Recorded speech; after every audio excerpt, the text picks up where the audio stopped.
This channel does not promote any violent, harmful or illegal activities. All content provided by this channel is meant for educational purpose only. সাধারণ মানুষের সাথে আমি আছি এই জন্যই কারণ তারা ঠিকঠাক করে প্রতিবাদ করছেন, কিন্তু তাদের সাথে এখন ওই 500 মানুষের সাথে 30 জন মিশে গেছেন যারা প্রতিবাদ করে মুখোশ করে বিজেপি সিপিএম এর লোকগুলো মিশে গেছে, যারা চিৎকার করে যাচ্ছে, আলতু ফালতু কথা বলছে। হঠাৎ করে বাংলাদেশের একটি স্লোগান চলে এসছে বামেদের মুখে, দফা 1 দাবি 1 মুখ্যমন্ত্রীর পদত্যাগ। কি বলবেন? দেখুন, আমরা মুখ্যমন্ত্রীর পদত্যাগ নিয়ে বিরোধী পক্ষ অনেকে অনেক রকম কথা বলতে পারেন।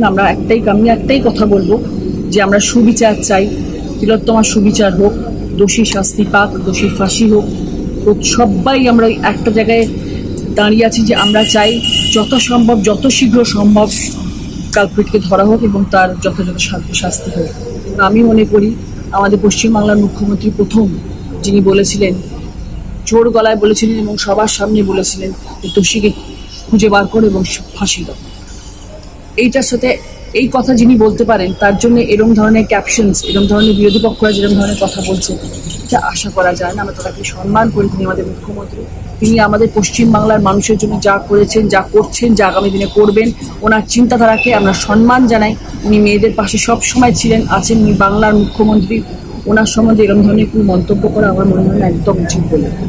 আজ প্রতিবাদ মিছিলগুলো রোজ বের হচ্ছে, সেগুলো কি কোথাও রাজনীতির দিকে চলে যাচ্ছে মনে হয়? এখন আমরা প্রথম দিকে সাধারণ মানুষের সাথে আমরা আছি, আমি আছি সাধারণ মানুষের সাথে, আমরা সবাই আছি সাধারণ মানুষের সাথে, কিন্তু সাধারণ মানুষের মধ্যে অনেকে না মুখোশ করে বেরিয়ে পড়েছি।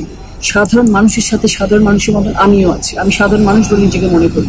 এবং তারা যখন প্রতিবাদ মিছিল বার করেছিল, আমি সেই ভিডিওটা করেছিলাম যে আমি আপনাদের সাথে আছি। সেটা নিয়ে যা ট্রোল হয়েছে সেটা নিয়ে আমি কোনো কথা বলছি না, সেটা পরের কথা। কিন্তু সাধারণ মানুষের সাথে আমি আছি এই জন্যই কারণ তারা ঠিকঠাক করে প্রতিবাদ করছেন, কিন্তু তাদের সাথে এখন ওই 500 মানুষের সাথে 30 জন মিশে গেছেন যারা প্রতিবাদ করে মুখোশ করে বিজেপি সিপিএম এর লোকগুলো মিশে গেছে, যারা চিৎকার করে যাচ্ছে, আলতু ফালতু কথা বলছে।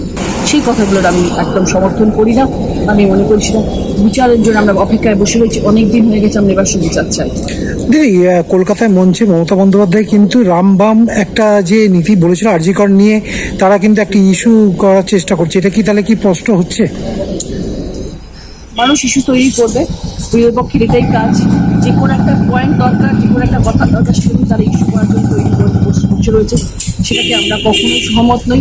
আমরা বিরোধী পক্ষের কোনো মানুষকে নিয়ে কোনো কথা বলতে চাই না, সেটা বলাটা আমাদের সময় নষ্ট এবং আমরা সেটা করতে চাই।